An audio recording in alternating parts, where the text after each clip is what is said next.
பாவ்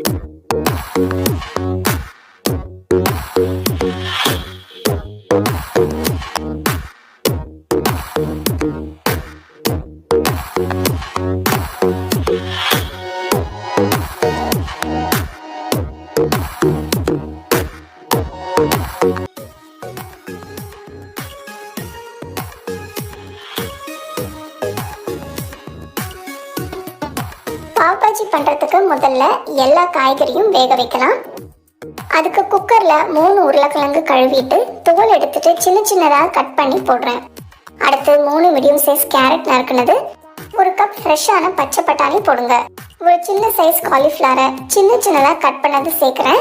அடுத்து கொஞ்சமாக உப்பு போட்டு 1/4 டீஸ்பூன் மஞ்சள் தூள், 1 டீஸ்பூன் காஷ்மீரி மிளகாய் தூள் போட்டு நல்லா மிக்ஸ் பண்ணுங்க. அப்புறம் 2 கப் தண்ணி ஊற்றி குக்கரை மூடி வச்சு நல்லா 5 விசில் வர வரைக்கும் மீடியம் ஃப்ளேமில் வேக விடுங்க. பாருங்க, காய்கறி எல்லாம் சூப்பராக வெந்திருக்கு. இப்போ ஒரு மேஷர் வச்சு இல்லைன்னா ஒரு மத்து வச்சு இந்த காய்கறி எல்லாம் நல்லா மேஷ் பண்ண போகிறோம். காய்கறி எல்லாம் நல்லா சாஃப்டாக இருக்கிற மாதிரி மேஷ் பண்ணிட்டு தனியாக எடுத்து வச்சிருங்க.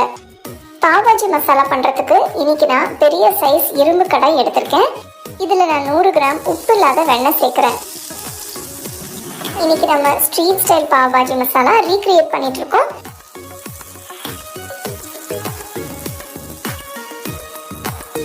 அடுத்து 2 டேபிள் ஸ்பூன் எண்ணெயை ஊற்றி 1 டீஸ்பூன் சீரகம் போடுங்க.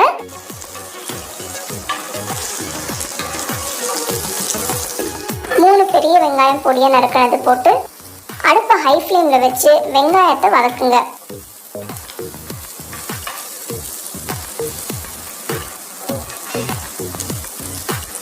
வெங்காயம் லைட்டாக கோல்டன் ப்ரௌன் கலருக்கு மாறினதும் பச்சை மிளகாய் போடுங்க. இந்த ரெசிபிக்கு நான் 3 பெரிய சைஸ் பச்சை மிளகாயை பொடியை கட் பண்ணி சேர்க்குறேன். நெக்ஸ்ட் 2 டீஸ்பூன் இஞ்சி பூண்டு பேஸ்ட் போடுங்க. இஞ்சி பூண்டு பேஸ்ட் சேர்த்ததுக்கப்புறம் 2-3 நிமிஷம் வதக்கணும். அப்புறம் 5 மீடியம் சைஸ் தக்காளி பொடியை நறுக்கினது சேர்த்து நல்லா வதக்கணும்.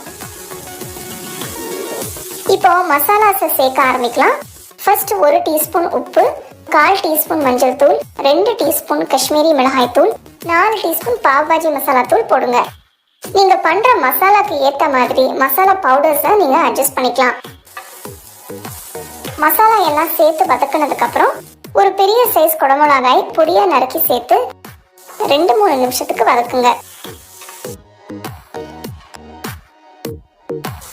குடமிளகாய் வதங்கினதும் இதுல மசிச்சு வச்ச காய்கறியை சேர்த்து கலந்து விடுங்க.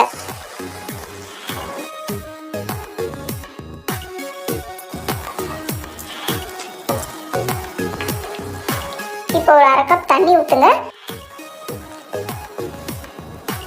பாவ் பாஜி மசாலா ரொம்பவே சூப்பரா வந்திருக்கு.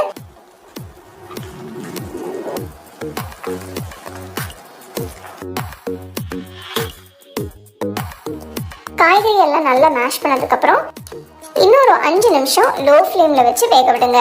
இந்த ஸ்டேஜ்ல நீங்க உப்பு இருக்கான்னு செக் பண்ணி வேணும்னா இன்னும் சேர்த்துக்கலாம். 5 நிமிஷத்துக்கு அப்புறம் பாவ் பாஜி மசாலா இப்போ ரெடி ஆயிடுச்சு. நான் ஒரு சின்ன டிப்ஸ் சொல்றேன். ஒருவேளை மசாலா ரொம்பவே திக் ஆயிடுச்சுன்னா கொஞ்சம் சுடு தண்ணி ஊற்றலாம். அப்போ சரியான கன்சிஸ்டன்சிக்கு வந்துடும். ரெஸ்டாரண்ட்ஸ்ல பார்த்தீங்கன்னா கலர்லாம் நல்லா ரிச்சா இருக்கும், ரொம்ப ரெட் கலர்ல இருக்கும். இந்த கலருக்காக கொஞ்சம் ஃபுட் கலர் சேர்ப்பாங்க. நம்ம வீட்டில் பண்ணும்போது கலர் சேர்க்காம நேச்சுரல் கலர்லயே பண்றோம். கலர் விட நம்மளுக்கு ஃப்ளேவர் தான் ரொம்ப முக்கியம். பாவ் பாஜி மசாலா இப்போ ரெடி ஆயிடுச்சு, எடுத்து தனியாக வச்சிருங்க. அடுத்து நம்ம பாவ் பன்ஸை டோஸ்ட் பண்ணிக்கலாம். அதுக்கு தவால கொஞ்சமா வெண்ணெய் போடுங்க. பன்னை இந்த மாதிரி பாதியா கட் பண்ணி